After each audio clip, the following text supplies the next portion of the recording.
এই জিরি মাদ্রাসায় মুহতামিম সাহেব হুজুরের কাছে একবার রাঙ্গুনিয়া থেকে কিছু লোক আসলেন হুজুরের কাছে দাওয়াত নিয়ে। আমাদের কাছে বিভিন্ন সময় বিভিন্ন জেলা থেকে লোকেরা দাওয়াত নিয়ে আসে, হুজুর আমাদেরকে একটা মাহফিলের ডেট দেন। অনেকে আবেদন করে, হুজুর আমার বাসায় একটু দোয়ার দাওয়াত নেন, ফ্ল্যাট করছি, একটু উঠেন, উঠবো, দোয়া করে দিয়েন, আল্লাহ তাআলা যেন বরকত দেয়। আসলে আলেমুল আমাদের কদম পড়লে, নেককার আল্লাহওয়ালাদের কদম পড়লে ওই জায়গার মধ্যে আল্লাহ তাআলা বরকত দিয়ে দেয়। সুবহানাল্লাহ।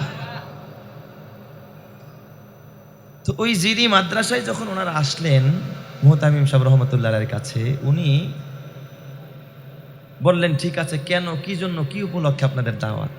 তো ওই লোকেরা গ্রাম্য মানুষ, কৃষক মানুষ, কিষান, দিন মজুর, শ্রমিক, পাহাড়ি এলাকা রাঙ্গুনিয়া। তো ওনারা বললেন যে, হুজুর আমাদের এই পাহাড়ের পাশে অনেকগুলো চাষাবাদের ভূমি আছে, চাষাবাদের জমি আছে, আমরা বিভিন্ন ফসল ফলাই, কিন্তু আমাকে নসিব খারাপ। যখন ফলন, আমরা ফলগুলো কাইটা ঘরে আনবো, ফসল ঘরে আনবো, ঠিক এই সময় পাহাড় থেকে বানরের উপদ্রব ঢল নামে। পঙ্গপালের মতো বানর, শত শত হাজার হাজার বানর আইসা আমাদের ফসলগুলো সব নষ্ট করে তছনছ করে দেয়। হুজুর আমরা এত কষ্ট করি, সার দিয়ে আগাছা পরিষ্কার করি, ফসল কাইটা যখন ঘরে আনবো তার কিছুদিন আগেই বানরগুলো আইসা আমাদের ফসলগুলো সব নষ্ট করে দেয়। হুজুর আপনি তো আল্লাহর ওলি, আমার মনে হয় আপনি গিয়া যদি একটু দোয়া করতেন, আল্লাহ তাআলা এই বানরের উপদ্রব থেকে আমাদের ফসলকে এবং আমাদেরকে আল্লাহ তাআলা হেফাজত করবেন। সুবহানাল্লাহ। আল্লাহওয়ালাদের সাথে সম্পর্ক কার? আরো জোরে বলেন না, কার? আল্লাহ। হুজুর বললেন, বাজান আমি তো আর এখন যাব না, এখন কি তোমাদের ফসল পাকছে? কয় না, এখন মাত্র আমরা ফসল করছি। কয় তাহলে একটা কাজ করো, যখন ফসলগুলো পাকে, পাকার টাইম হয় আর ওই বানরগুলো আসার টাইম হয়, এই টাইমে আমারে বইলো, আমি যাব ইনশাল্লাহ, দোয়া করে দিয়ে আসবো। বড় আল্লাহওয়ালা, বড় বুজুর্গ মানুষ। তো ওই জিরি মাদ্রাসার মুহতামিম রহমাতুল্লাহ আলাইকে ওনারা নিয়ে গেলেন, যে এখন বানর আসার সময় এসে গেছে আর কি। পাহাড়ি এলাকা রাঙ্গুনিয়া, ফসল টসল সব নষ্ট করে ফেলা, শত শত বিঘা জমি সব তছনছ করে ফেলায়। তো হুজুর গেলেন, যাওয়ার পরে হুজুর ওখানে গিয়ে এক মসজিদে নামাজ আদায় করলেন।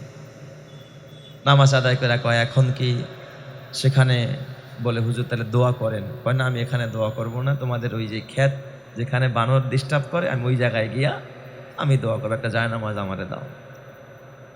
তো হুজুর একটা জায়নামাজ দিয়া দিছে। হুজুর জায়নামাজটা কাঁধে নিয়া, তসবিহ হাতে, লাঠি হাতে হুজুর হাঁটতেছে ওই পাহাড়ের পাশে। এদিক দিয়ে বানররা, হ্যাঁ, সবাই উৎপেতে আছে, সাইড দিয়ে আস্তে আস্তে মাত্র ঢুইকা নষ্ট করা শুরু করছে আর কি। এদিকটা সবাই তো ভয় পাচ্ছে, হাই খোদা, হুজুর একা একা যাচ্ছে, কেউ বানরের সামনে সাহস পায় না, কারণ বন্য বানর তো, এরা একসাথে যদি হাজার হাজার বানর কোনো একটা মানুষকে ধরে জায়গার মধ্যে মুহূর্তে কি করে ফেলবে, শেষ করে ফেলবে। কেউ সাহস পায় না ওখানে লাঠি সোটা নিয়েও যাইতে সাহস পায়, হাজার হাজার বানর পুরা ঢল নাইমা যায় পাহাড় থেকে। তো হুজুর তো বুজুর্গ মানুষ, হুজুর দোয়া পড়তে পড়তে, তসবিহ পড়তে পড়তে ঠিক একেবারে বানরের কাছাকাছি, সবাই দূর থেকে একেবারে নিরাপদ দূরত্ব বজায় রাখছে, খালি হুজুর একা গেছে ওখানে জায়নামাজ নিয়ে। হুজুর ওখানে জায়নামাজ বিছায়া প্রথমে আগে 2 রাকাত নামাজ পড়লেন কিবলামুখী হয়ে। সুবহানাল্লাহ জোরে কোন সবাই। আল্লাহর ওলি 2 রাকাত নামাজ পড়া আল্লাহর কাছে প্রথমে দোয়া করেন, হাত তুইলা। আল্লাহর ওলি হাত তুইলা আল্লাহকে ডাক দিয়া, আল্লাহ ও আকাশের মালিক, এই যে বিশাল বানরগুলো দেখা যায়, বন্য প্রাণী, এইগুলোর স্রষ্টাও তুমি, আশরাফুল মাখলুকাত, মানুষের স্রষ্টা তুমি। আল্লাহ তুমি নিজে বলেছো, আমা মিন দাব্বাতিন ফিল আরদি ইল্লা আলাল্লাহি রিজকুহা ওয়া ইয়ালামু মুস্তাকাররাহা ওয়া মুস্তাওদাআহা কুল্লুম ফি কিতাবিম মুবিন। আল্লাহ তুমি নিজে বলেছো, জমিনে যত বিচরণশীল প্রাণী আছে সকল প্রাণীর রিজিকের জিম্মাদারি তুমি আল্লাহর। যেরকম সুবহানাল্লাহ। হুজুর দোয়া করতেছে আর কাঁদতেছে, আয় আল্লাহ, এই যে বনের বানর, এদের স্রষ্টা তুমি, এদের রিজিক তুমি তৈরি করেছ রে আল্লাহ।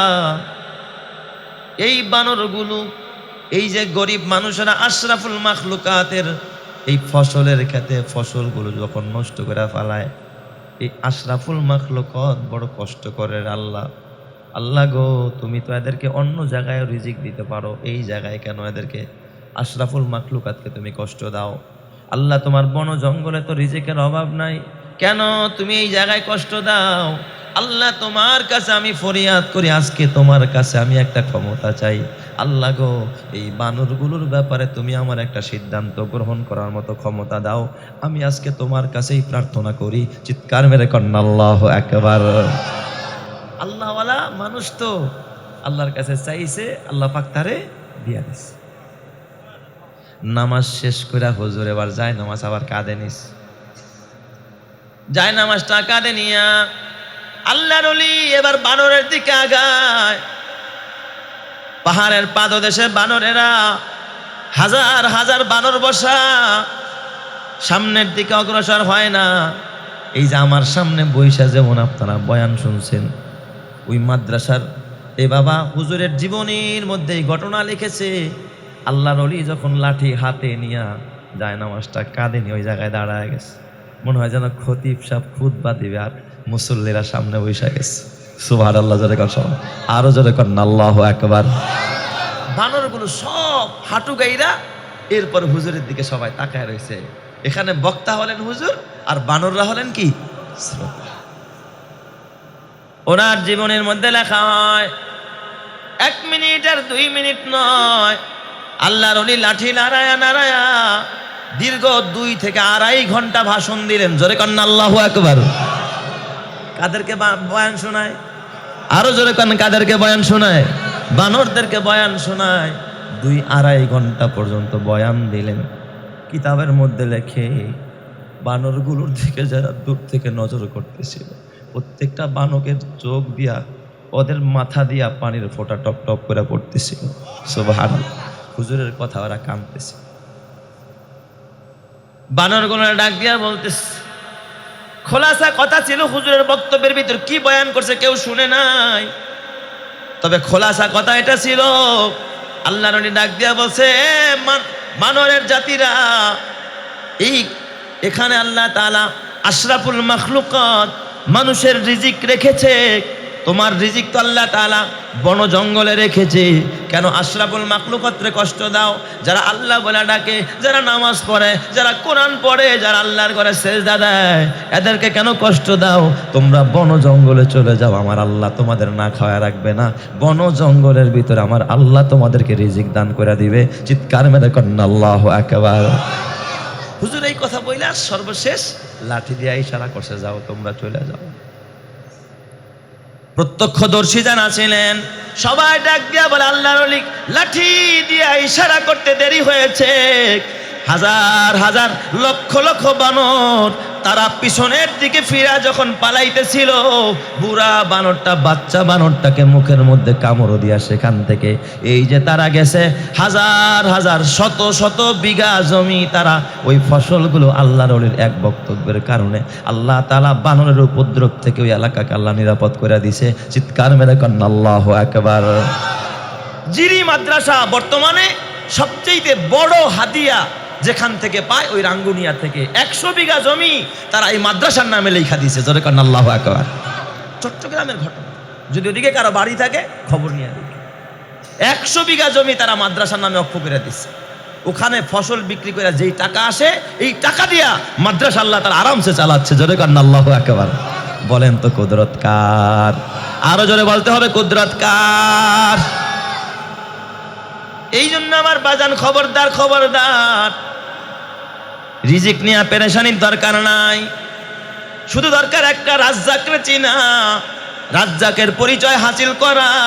আল্লাহরে যে চিনতে পারছে, আল্লাহর পরিচয় যে পাইতে পারছে, আল্লাহ তাআলা তাকে আসমান থেকে রিজিকের ব্যবস্থা করে দিছে। সুবহানাল্লাহ। বলেন তো রিজিকের মালিক কে? আপনি যতই করেন, যতই রাত দিন 24 ঘন্টা, হালাল নাই হারাম নাই, যাচাই নাই বাছাই নাই, পাইলেন আর খাইলেন আর পকেটে ভরলেন আর ঘরে নিলেন, নিজেও খাইলেন, সন্তানকেও খাওয়াইলেন, হালাল খাইলেন না হারাম খাইলেন, ফিকির করলেন না, দুনিয়াও বরবাদ আখিরাতও বরবাদ। কথা ঠিক কিনা বেঠিক? জোরে। আল্লাহর হুকুম মানলেন না, নবীর তরিকা মানলেন না, এই খাবারের ভিতরে কোনোদিন বরকত পাবেন না। আমাদের বাংলাদেশের আর একজন বুজুর্গের ঘটনা শোনাই, খুব খেয়াল করেন, অল্প সময় আর কি বয়ান করুন। হাফিজি হুজুর রহমাতুল্লাহ আলাইহির নাম শুনছেননি? হাফিজি হুজুর রহমাতুল্লাহ আলাইহি, যদিও হাফিজি নামে তিনি পরিচিত, হাফিজি হুজুর রহমাতুল্লাহ আলাইহি বাংলাদেশের ভিতরে একজন খ্যাতমান বুজুর্গ ছিলেন। ওনার অন্যান্য কারামতি, অন্যান্য গুণগুলো এতটা প্রসিদ্ধি লাভ করে নাই যতটা প্রসিদ্ধি লাভ করছে হাফেজ, মানে উনি হাফেজজি। হাফেজ হওয়ার কারণে ওনারা কি বলা হয়? হাফেজজি বলা হয়। অথচ তাসনিফাতের খ্যাতেও হুজুরের অবদান আছে, তাসাউফের লাইনে হুজুরের অনেক অবদান, দর্স তাদরিসের ক্ষেত্রে, হাদিসের খাদামাতের ক্ষেত্রেও হুজুরের অবদান সবচেয়ে শীর্ষে। সুবহানাল্লাহ জোরে কোন সবাই। কিন্তু সবাই হুজুরের চেনে কি নামে? হাফিজি হুজুর নামে। অথচ এই হাফিজি হুজুর রহমাতুল্লাহ আলাইহি প্রথম কিন্তু হাফেজ ছিলেন না। প্রথমে কি ছিলেন না? হাফেজ ছিলেন না। আমরা আমাদের সন্তানকে দেখবেন হাফেজ বানানোর জন্য অতটা উদ্গ্রীব না, আগ্রহী না, যতটা আমরা তাকে জেনারেল শিক্ষায় একজন উচ্চ পর্যায়ের শিক্ষিত বানানোর জন্য আমরা যতটা আগ্রহী হই, কোরআন শিক্ষা দেওয়ার জন্য আমরা অতটা আগ্রহী না। আমি ঠিক বললাম না? ঠিক বললাম চলে। কোন স্কুলের পড়াশোনা ভালো, কোন কেজির পড়াশোনা ভালো, কেন পাবলিকে দিব না কোথায় দিব, না ইংলিশ মিডিয়ামে দিব না কোথায় দিব, এই জন্য অনেক অভিভাবকেরা, গার্জিয়ানেরা পেরেশান হয়ে যায়। আমি ঠিক বললাম না? ঠিক বললাম। আপনি চাইলেই তো আপনার সন্তানকে মানুষ করতে পারবেন না। বলেন তো, সন্তানকে মানুষ করার মালিক যিনি, তিনি কে? আল্লাহ। তবে আপনাকে সঠিক জায়গায় মেহনত করতে হবে, আপনাকেও অবদান রাখতে হবে। সেটা কোন জায়গায়? সঠিক জায়গায়। আপনি জঙ্গলে ছেড়া দিয়া যদি কোন আল্লাহ তুমি বাঘের হাত থেকে বাঁচাও, এটা তো হবে না। তাকে নিরাপদ জায়গায় দেন, এরপর আল্লাহর কাছে দোয়া করেন, আল্লাহ তাআলা যুগের শ্রেষ্ঠ বুজুর্গ বানিয়ে দিবে। সুবহানাল্লাহ। আমাদের দেশের জাগতিক শিক্ষা প্রতিষ্ঠানগুলোতে বলেন তো, প্রাইমারি বলেন, মাধ্যমিক বলেন, উচ্চ মাধ্যমিক বলেন, এখানে সব কিছুই কি মানুষকে তাওহীদের পক্ষের শিক্ষা দেয়, না তাওহীদের বিপক্ষের শিক্ষাও আছে? নাস্তিক্যবাদের শিক্ষা আছে না নাই? এই যে ডারউইনের মতবাদ শিক্ষা দেওয়া হয় আমাদের শিক্ষা সিলেবাসে আছে, এটা এই শিক্ষায় যদি কেউ শিক্ষিত হয় তাহলে তো সে আস্তিক হবে না, সে আস্থা একটা নাস্তিক হবে। ঠিক না ব্যাঠিক যারা কান? হ্যাঁ, তবে তাকে বুনিয়াদি শিক্ষা, প্রাথমিক যে একটা শিক্ষা আছে, ফারায়েজ এবং ওয়াজিবাত, যেগুলো একটা মানুষের দৈনন্দিন জীবনে যতটুকু শিক্ষা দরকার, এতটুকু শিক্ষা সন্তানকে দেওয়া একজন পিতার উপরে ফরজ। এতটুকু শিক্ষা যদি পিতা সন্তানকে না দেয়, কিয়ামতের ময়দানে এই পিতাকেও আল্লাহর কাছে জবাব দিতে হবে। এটা ফরজ ছিল আপনার উপরে, আল্লাহ চিনানো ফরজ। তাই তো লোকমানে হাকিম একজন গোলাম, সে একজন গার্জিয়ান। আপনিও একজন যেমন ছেলের গার্জিয়ান, আপনি বাবা। লোকমানে হাকিমও কিন্তু তার ছেলে, এই ছেলের ব্যাপারে সেও কি একজন গার্জিয়ান, অভিভাবক। তিনি তার অভিভাবকত্ব কিভাবে আদায় করেছেন। আল্লাহ রসুল বলেন, আলা কুল্লুকুম রাইন ওয়া কুল্লুকুম মাসউলুন আন রাইয়াতিহি। আমরা দুনিয়া চিনাই সন্তানকে, আমরা দুনিয়া চিনাই, ব্যবসা চিনাই, বিদেশ যাওয়া শিখাই, তাকে ইংলিশ স্পোকেন শিখাই, তাকে রাজনীতি শিখাই, তাকে ধনী মানুষ চিনাই, শিল্পপতি চিনাই, ব্যবসায়ী পলিসি তাকে শিক্ষা দেই। কিন্তু আল্লাহ পাওয়া যাবে কোন পথে, হালাল পথে চলা যাবে কোন পথে, আল্লাহওয়ালা কোথায়, মসজিদ কোথায়, নামাজ কোথায়, কোরআন কোথায়, হাদিস কোথায়, অধিকাংশ গার্জিয়ান সন্তানকে শিখায় না। কথা ঠিক না ব্যাঠিক যারা কার? আপনি একদিন বিগ বসের কাছে যাবেন, কয় বাবা চলো তোমাকেও নিয়ে যাই। কিন্তু কয়দিন আপনার ছেলেকে নিয়ে মসজিদে গেছেন, দাওয়াত দিছে আপনাকে, কমিউনিটি সেন্টারে দাওয়াত পাইছেন, চিন্তা করছেন এই দাওয়াত খাইলে তো 5,000-এর নিচে নেশার দেওয়া যাবে না। ছেলেটাই যেতে চাচ্ছে না, বলে বাবা চলো। কারণ বাবার টেনশন একটাই, এতটি টাকা দিয়ে দিব আমি একা খামু কে, সাথে পোলাটারেও নিয়ে যাই। কয় বাবা আমি তো এখনো গোসল করি নাই। কয় বাবা তুমি গোসল করো, আমি অপেক্ষা করতেছি। ঠিক আছে, গোসল সারায়া এরপর বাচ্চারে নিয়ে বাবা কোথায় যাচ্ছে? কমিউনিটি সেন্টারে খাওয়ার জন্য নিয়ে যাচ্ছে। কিন্তু আপনারা বুকে হাত দিয়া বলেন, আপনাদের এই এলাকায় এমন কোনো আদর্শবান বাবা আছেনি যেই বাবা সন্তানকে বলবে আব্বু আজান হয়ে গেছে চলো নামাজে যাই। আজকে ওয়াজ মাহফিল হয়, বাবা চলো ওয়াজে যাই। এটা কোনো বাবা সন্তানকে বলে না। অথচ হযরতে লোকমান একজন গোলাম, নিজেও গোলাম, তার বাবাও গোলাম, গোলামের ঘরে গোলাম। এই লোকমান তার ছেলেকে উপদেশ দেয়, ইয়া বুনাইয়া লা তুশরিক বিল্লাহ ইন্নাশ শিরকা লাযুলমুন আযীম। হে প্রিয় বৎস, খবরদার শিরক করো না, এক আল্লাহর তাওহীদকে মানো, এক আল্লাহকে মানো, নিশ্চয় শিরক হলো বড় গুনাহ। আল্লাহ চিনাইতেছে। বলেন লোকমানকে এখানে নেতা চিনাইছেন, আল্লাহ চিনাইছে। আরো জোরে বলেন কারে চিনাইছে? আল্লাহ চিনাইছে। হযরত লোকমান তার সন্তানকে আরো বলেন, وَإِذْ قَالَ لُقْمَانُ لِابْنِهِ يَا بُنَيَّ لَا تُشْرِكْ بِاللَّهِ إِنَّ الشِّرْكَ لَظُلْمٌ عَظِيمٌ। আল্লাহ তাআলা তার এই বয়ানগুলো, তার এই নসিহতগুলো আল্লাহ পছন্দ করেছেন।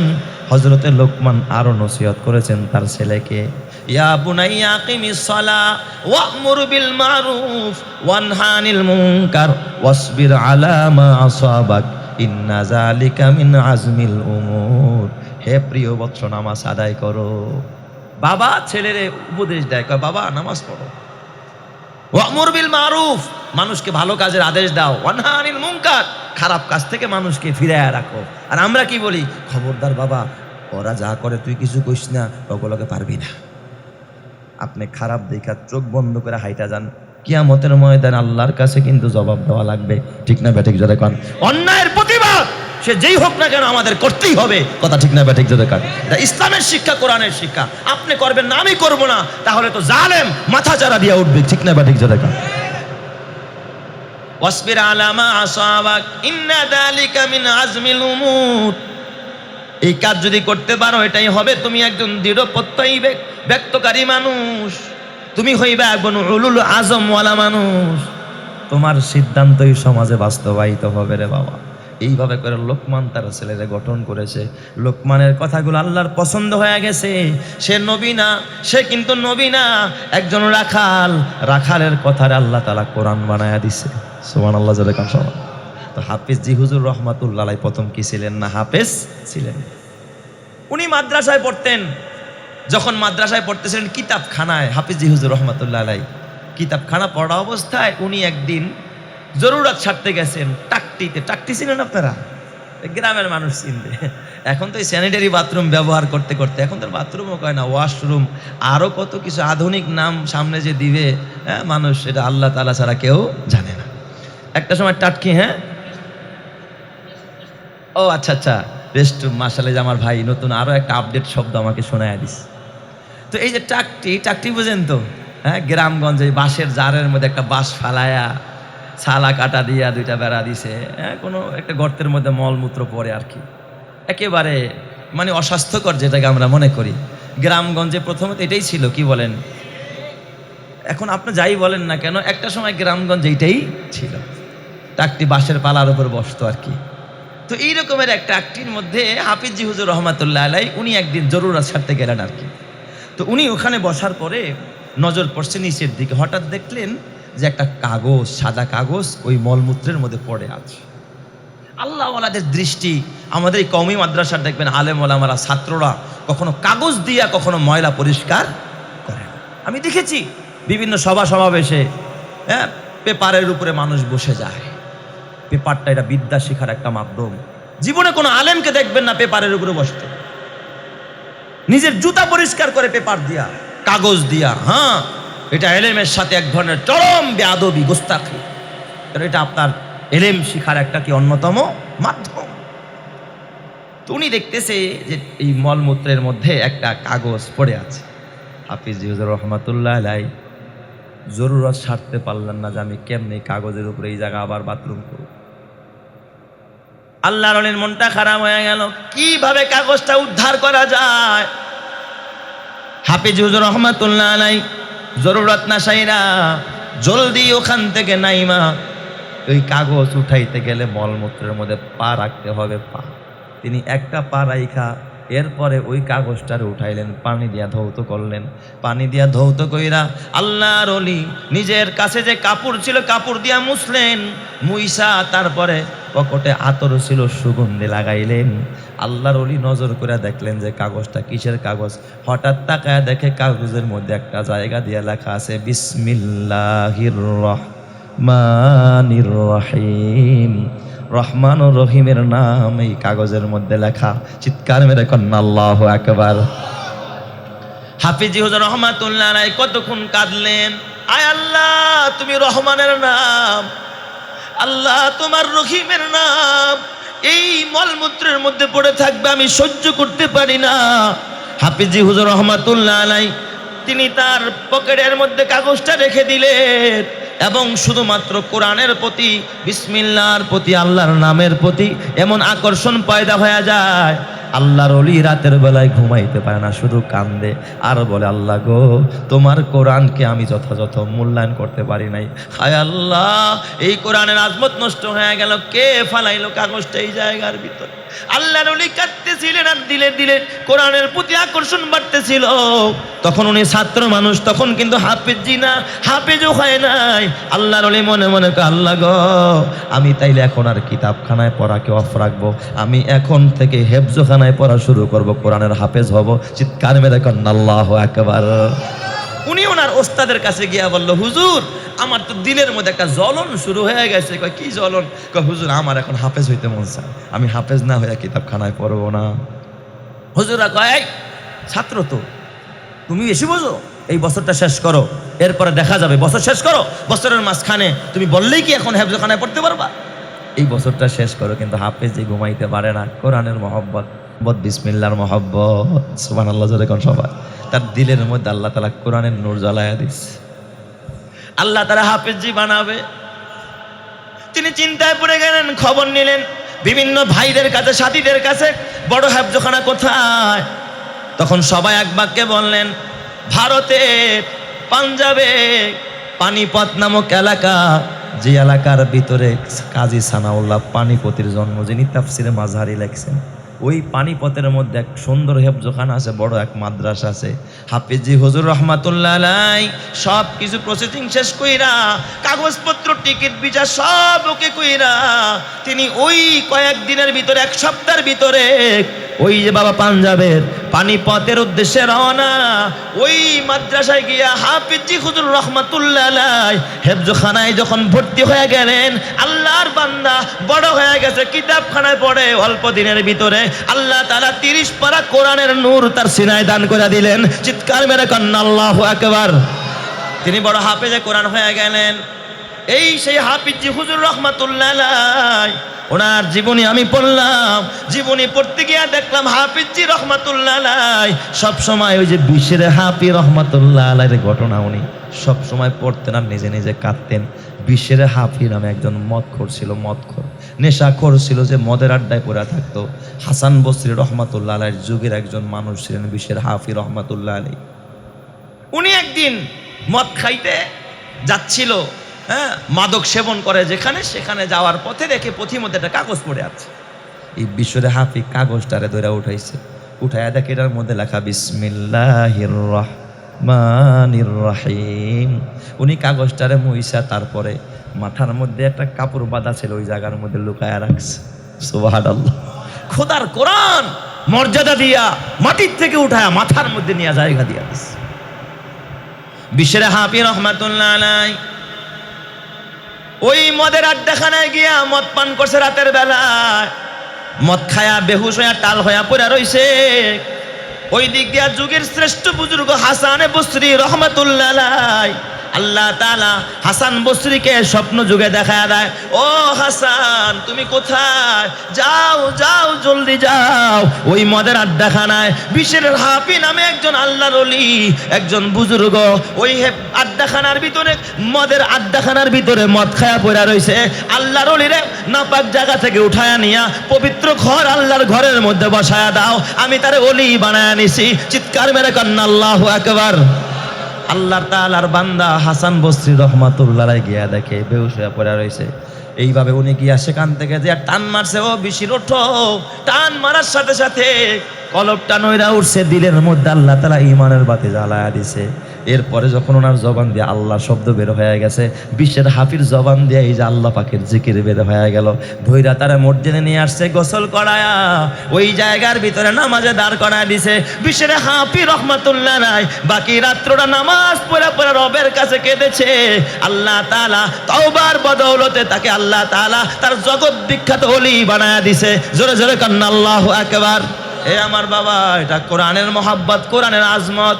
এই কোরআনের মহব্বত আপনার নিজের ভিতরে রাখতে হবে। এই কোরআনের মহব্বত নিজে করবেন, সন্তানকে করাবেন। নিজে আলেম হতে পারেন নাই, সন্তানরে আলেম বানাইতে পারেন নাই, অন্তত একজন আলেমের সাথে সম্পর্ক রাখতে হবে রে বাবা। নিজের আমল দিয়া মুক্তি পাওয়ার কোনো রাস্তা নাই। কিয়ামতের ময়দানে আল্লাহ যদি জিজ্ঞাসা করে, গোলাম কি নিয়ে আমার কবরে আসলা?